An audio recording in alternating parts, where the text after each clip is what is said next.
So quiet. That was a bubbling cauldron of humanity last night. And now look at it.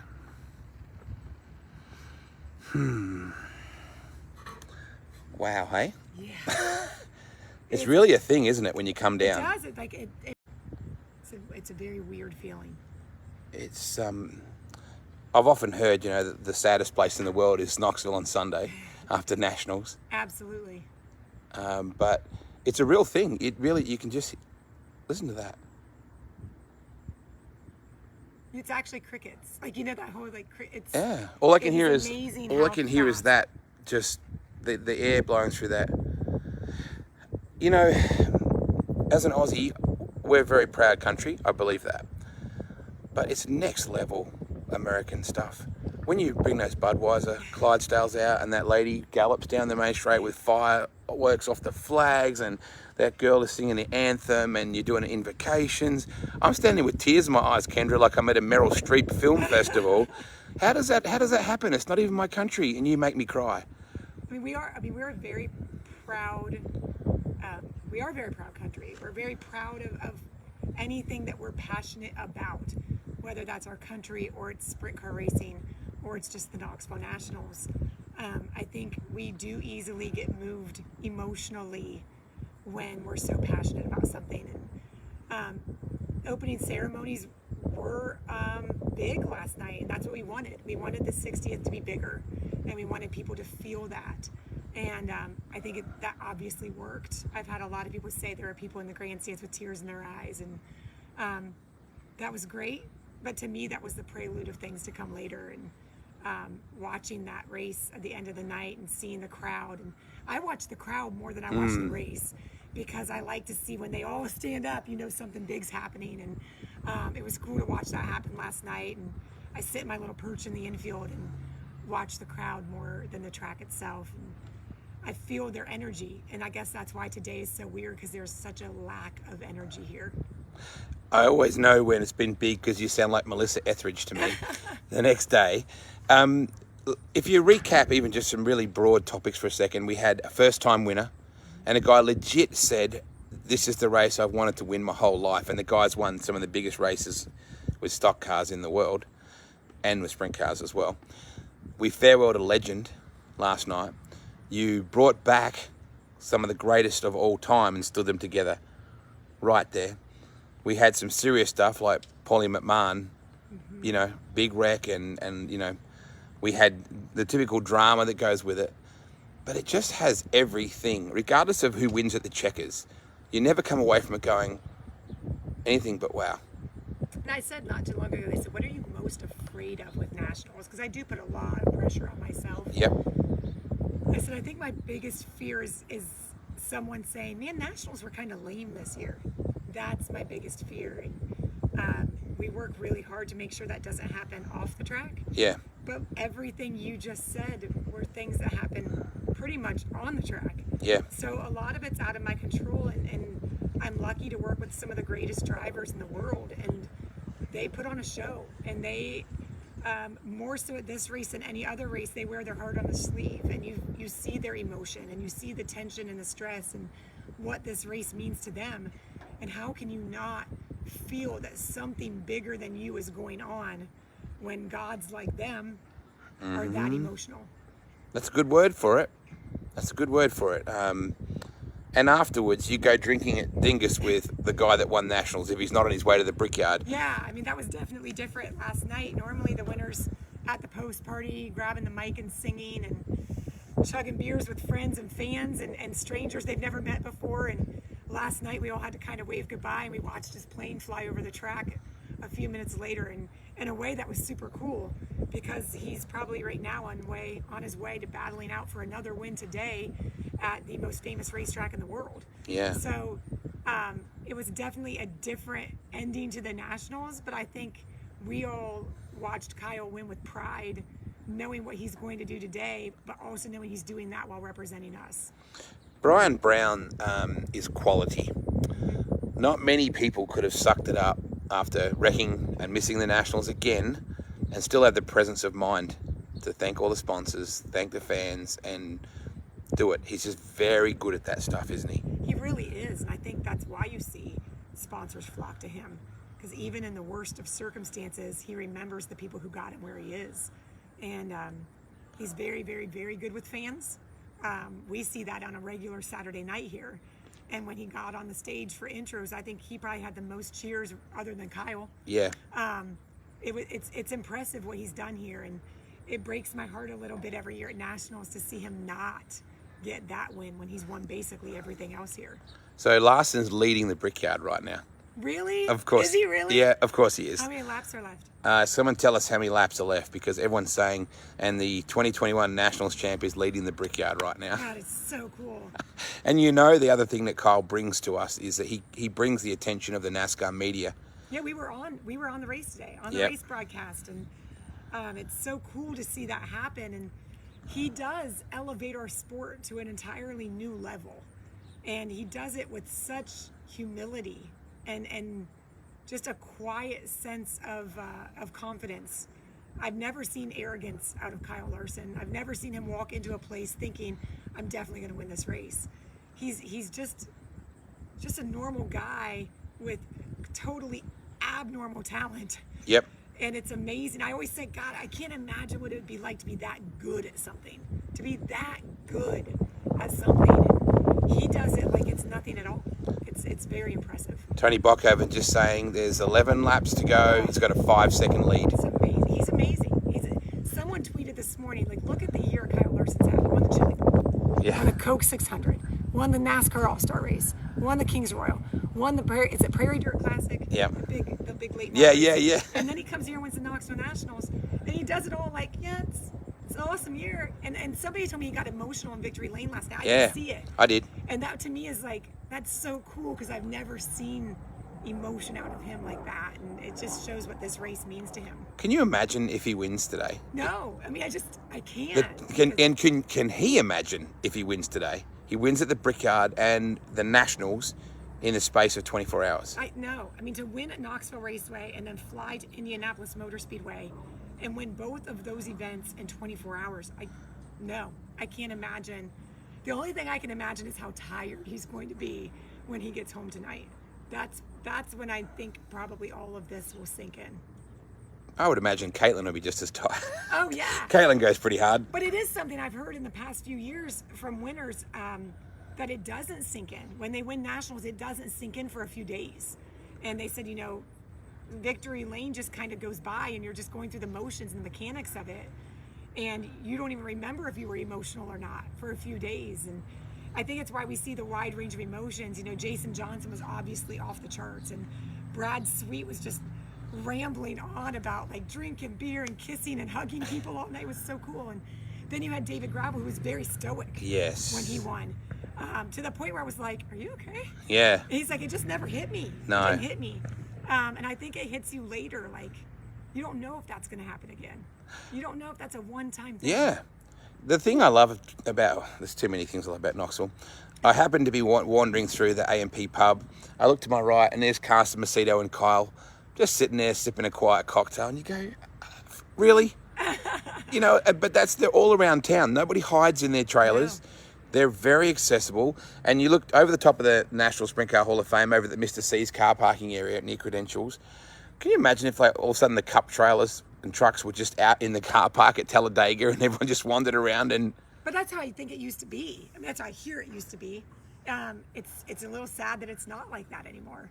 I love that when the drivers get here, they literally can't wait to get out of their motor coaches and go hang out with fans. And I kind of laughed yesterday, like tweet after tweet after tweet was, this driver's in his autograph, this driver's in his souvenir trailer doing autographs, this driver's signing autographs, this driver's going here, that driver's going there, they're in the kids zone.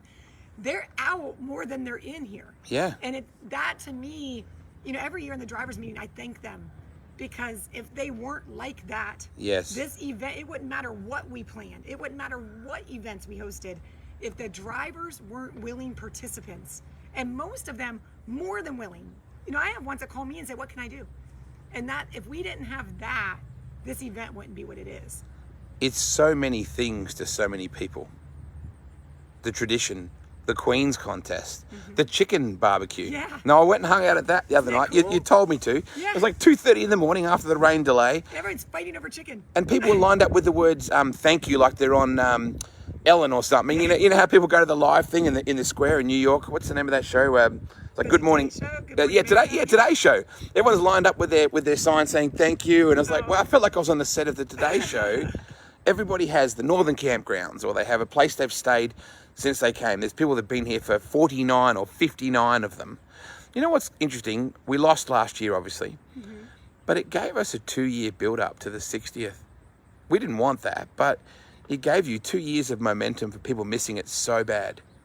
Yeah, I think we actually just said, we kind of just had a little group meeting of our team, our events and sponsorship team, and said, you know, one of the coolest things this year is there wasn't a lot of complaining. Like we didn't have a lot of people angry, and that happens a lot, unfortunately. But this year it was pretty mild, and I think a lot of it is because of that people are just happy to be here, and the minor inconveniences that 2 years ago might have sent us off over the edge, we just let them roll off our backs this year because who cares? We're here. Yeah. And the people that we saw every August, we didn't see it all last year. And we realized how much we missed them. And we realized how much they became friends, and those friends become family.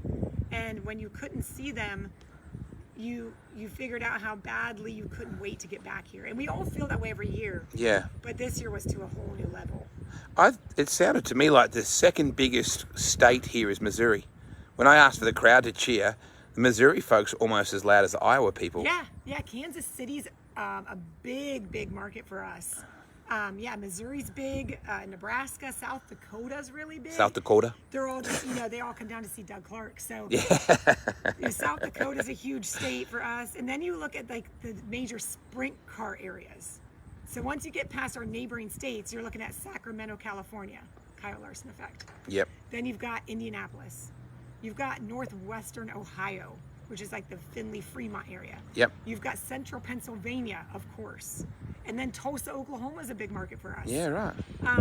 It's really cool to see all of these pockets from the country just get together in one teeny tiny town in the middle of Iowa. Who would have thought? Throwback has been huge, hasn't it? This year was, and that we wanted that to be real big this year, and man, did the fans show up for it. The throwback vintage t-shirts were amazing. The throwback paint schemes, like Bobby Meiser's throwback to Mark Kinzer's special to me. That was the year that I was queen and Mark won. That one meant a lot to me.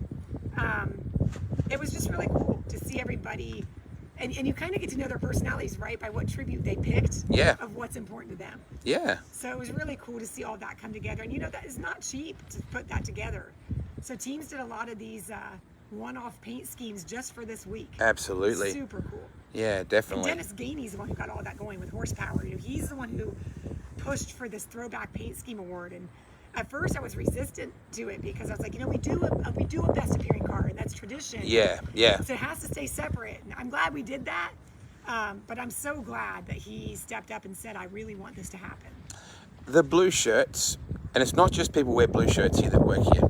There's red shirts. There's people that that have so much pride in being part of this. From upstairs, if I went up there where Tony sits up there with Krug and with that whole fleet of people that do the scoring, where John McCoy sits up there as well, and Eric Arnold, and all those amazing people that sit up there and do the sound, and then you come down here and you got D-Main. Your D-Main cars. I love Mike Fisher so much. Down here you got Mike Roberts, but you've got your amazing trunk bar team, Rankin and AC, and Jim and Angie and Mott, Skylar, Jeff Cook, all my team from Spire. It's so interesting how people don't understand what goes into building this event and how many hands literally have to be involved to make this work. And it's not little, like we don't go to bed at night and little fairies fly in and just magically do everything. So it's, I miss them. It's weird. I've been surrounded by them for the last 10 days and everyone just left. And I had an immense sadness because I miss my team. They're my family. Jamie Brockman just chimed in. Of course, the KNIA guys always hang out with Jamie upstairs and Derek down here. You go out to the to John and Connie McCoy, the team that they run down here. Your your push truck people, the guys at the scales, the Our tech safety guys. crew. Oh my! This week, man, did they step up? It was incredible. Just people, even ushers, program sellers, 50-50. Security staff. When you have 24,000 people, let me tell you, our security staff is taxed. Yeah. And they're incredible. Deb and Mo One night Dennison. They were working on an hour and a half of sleep. Imagine how much Deb and Mo Dennison have been lacking sleep. And they've been here for years. Yeah. It says something when this week exhausts you to your core. Yeah. And the next day you wake up saying, I cannot wait to do this again. Yeah. I mean, how crazy are we? Does that make us insane? So, yes, it does. Eric Arnold told me a great story about Tony Stewart. And what's the name of that really nice lady that works in the elevator? Meridell. Right, Meridell. So apparently Tony's a bit of a flirt with Meridell. Yeah, right? Meridell is a bit of a flirt right back. They've got a thing, apparently, They do. Tony and Meridell, Smoke and Meridell. And he said to her, this is Eric told me, that he said, you should probably take a break. I'll look after the elevator for the time being. So he sat in the elevator. This week? Yes. Oh, that's awesome. And apparently he just went up and down, and basically just let people ride with him. Imagine people. Yes, you walk into the elevator, That is and gold. Smoke is your elevator. You think of that Aerosmith line, you know, oh, good morning, Mr. Taylor. Second floor, ladies' lingerie. It kind of makes a bit of sense. But that's where Tony can be himself, too. I mean, that's why we see guys like Jeff Gordon love Yep. coming back. Because around here, everyone's like, oh, hey, Jeff, what's up? And Yep. then you go over to Dingus and Jeff's just hanging out in Dingus. And that's where I think gosh, it's so hard to explain, Wade. And you feel it, so I know you know what I'm trying to say. But there is a family atmosphere here where no one's better than anyone else. Yep. No one's bigger than anyone else. And no one's bigger than the event. And we're all here in the hopes of making everyone else happy. And I mean that from everybody. The fans, the drivers, the teams, everybody just wants everyone to be happy. And I think somehow we achieve that every year. When it's cooking and it's packed, the back stretches are full, and you know already it's going to be full.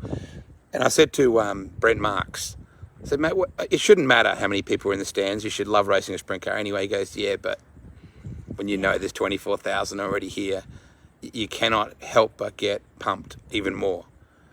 That's what I love about this, is that, and you got guys from PA, like guys that love to stir up, like Danny Dietrich, and you know, and we've got to have those people. Got to have good guys and bad guys. Because what are we going to do when Sammy's gone? Yeah. We'll have no one to be the bad guy, Sammy has right? turned the corner. Sammy has become beloved, Yes, he has. which is very interesting compared to Yeah, people's feelings on him in his heyday. yeah. You're right about Ron Schumann. He was ecstatic just to be here. He was happy to be here. Ron Schumann became one of my buddies this weekend. Never thought that would happen. It was super fun, and we exchanged texts and emails now, and I'm like, this is so cool. Yeah, Like the 1979 Knoxville Nationals champion is texting me saying, you're going to come hang out in the suite?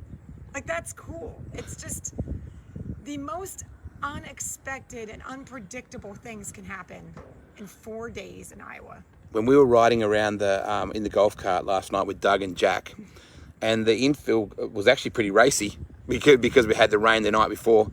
I said to Jack, this could almost be Ascot. We could have the 1/3 mile inside the half mile. And I said, we'll go get Schumann. Yeah. He'll be in there straight away. And Jack said, I'll be up for it. How do you put into words the wild child? See, it's so different from me because I grew up around Jack. Yeah. Jack wasn't just a race car driver to me because he was one of my dad's best friends. He was Yeah. from the neighboring town. He grew up with my dad. You know, like it was almost like family because, you know, Jack's brother married my mom's sister. Yeah. So all of us are kind of related or connected in some way. I guess that hasn't sunk into me yet. The idea of Jack not racing because he has raced my entire lifetime. Yeah. So how do I think of a race without him?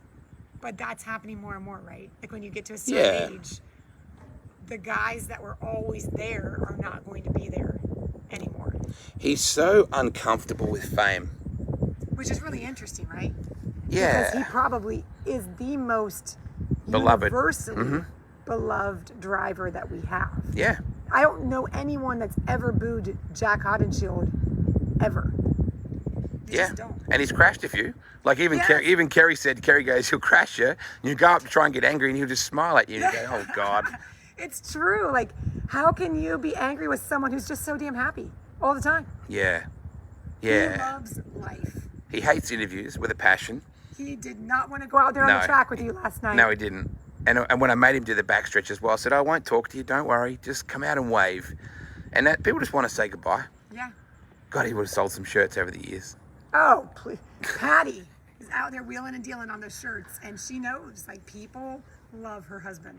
Yeah. When Sheldon just made the transfer, That was crazy. I was standing underneath, like, right next to, I've interviewed Drew as well, because I always wanted to do that, so I'm going to put that up later on.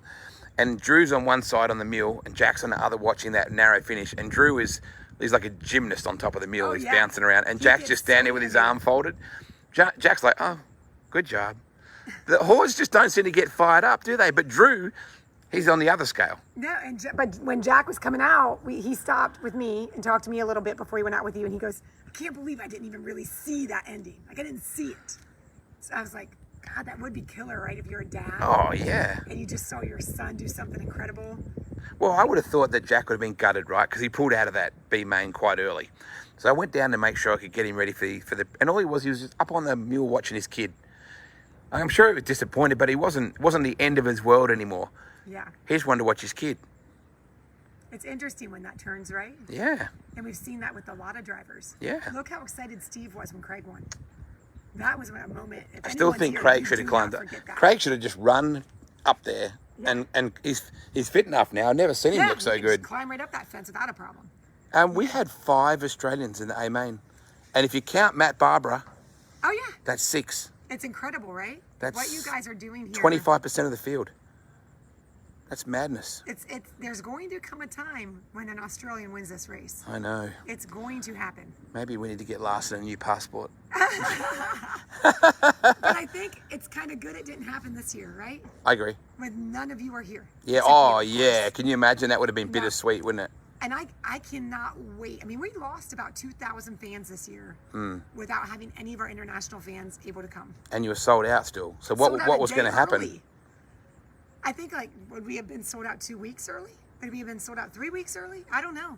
I do know. I asked Brian Stickle about that. Lesson last night. Yeah, I asked Brian Stickle about that this morning. I said, "How do you measure the impact of 2,000 Australians when you're already sold out?"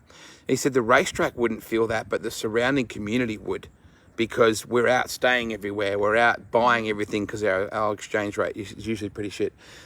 So that's where the community, the city of Knoxville and the surrounding areas would notice the Aussies, because you could put 24,000 people from all over the world or 24,000 people from Iowa in there. But it's the economic impact outside the racetrack that's critical, isn't it? That's a great point. I'm in the racetrack, so yes. I didn't think of that. But he's 100% accurate. There's a different feeling for international fans who know this could be a once-in-a-lifetime trip.